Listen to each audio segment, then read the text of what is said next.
Hey y'all, I'm Anna O and today I'm doing an oil change.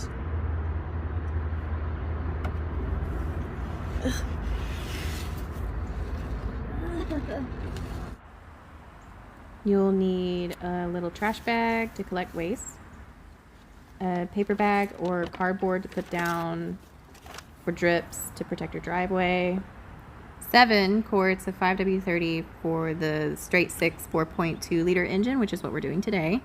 But if you have the V8 5.3 liter engine, you only need 5 quarts. And an oil filter, a funnel,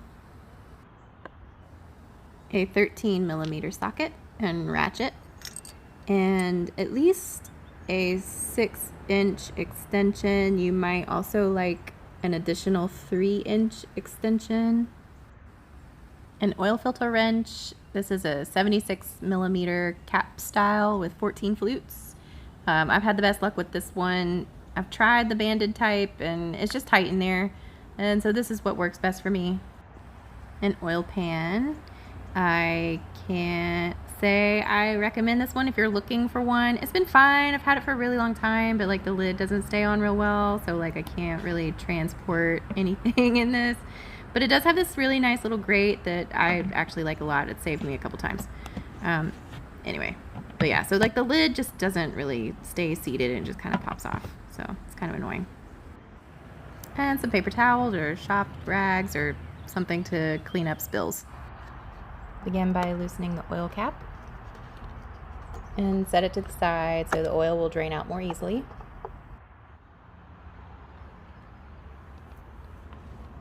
Underneath the car, there's a splash guard that's held on with 4 13 millimeter bolts. I just like to take 3 of them out and loosen the 4th one so I can just swing the splash guard out of the way without having to take it all the way off.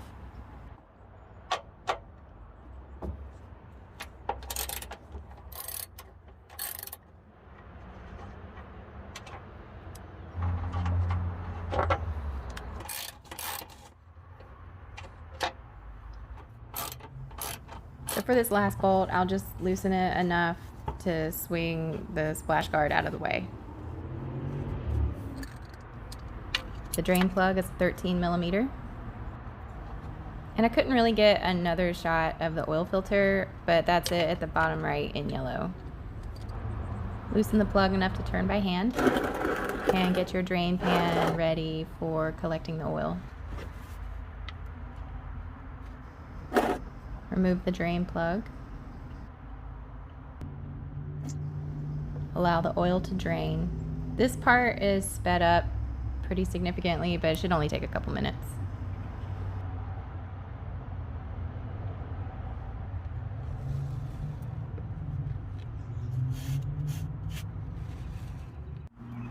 Clean off the plug and the gasket and the mating surface for the drain plug.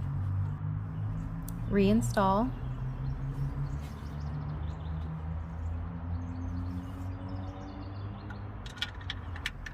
And snug it down with a ratchet. Grab your cardboard or your paper because this oil filter is about to make a mess. I actually really like this Purelator Pure 1 filter because it has this grippy material and it's easier for the wrench to grab a hold of it. I didn't get that one this time because I just get what's on sale.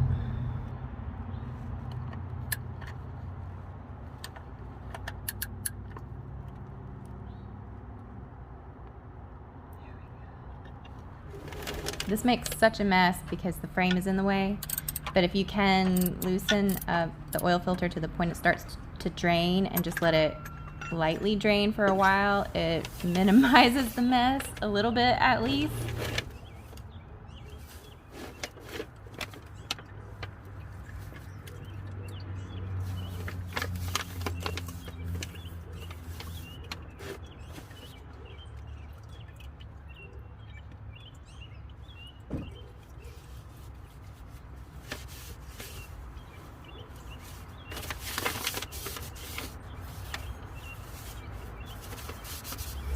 And once the stream has slowed down, then you can take the filter off the rest of the way.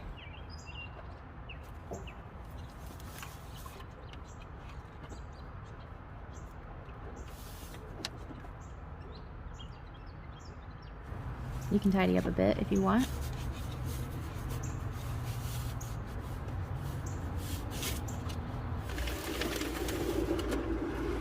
Apply some of the new oil to the gasket of the new oil filter before installing, so it'll seal better.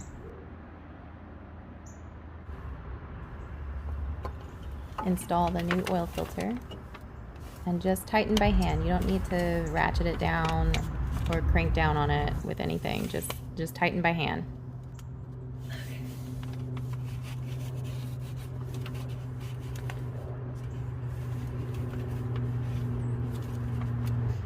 Remove the oil cap and refill with 7 quarts of oil if you've got the straight 6 engine. I'm gonna see if I can do this without a funnel without making too much of a mess. Oh, a little bit of a mess.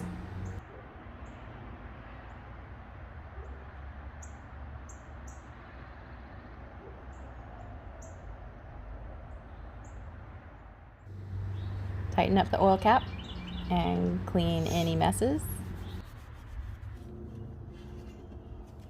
Reinstall the splash guard and tighten down the bolts.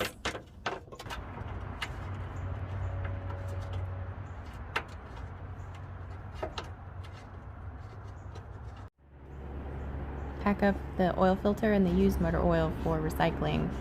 Most auto parts stores will take it. If not, your municipality probably has a recycling center that will accept it.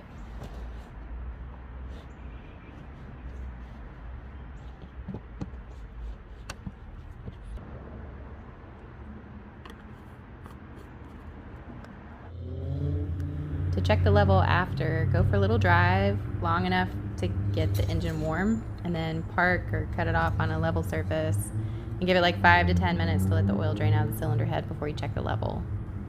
The level should be between the 2 tick marks of the dipstick. And just keep an eye out for leaks for a while. To reset the oil life indicator light, turn the key to run, don't crank, and press the gas pedal to the floor 3 times within 5 seconds. And if that worked, the indicator light will flash and then it'll go off. And that's it. Super simple. Thanks so much for watching.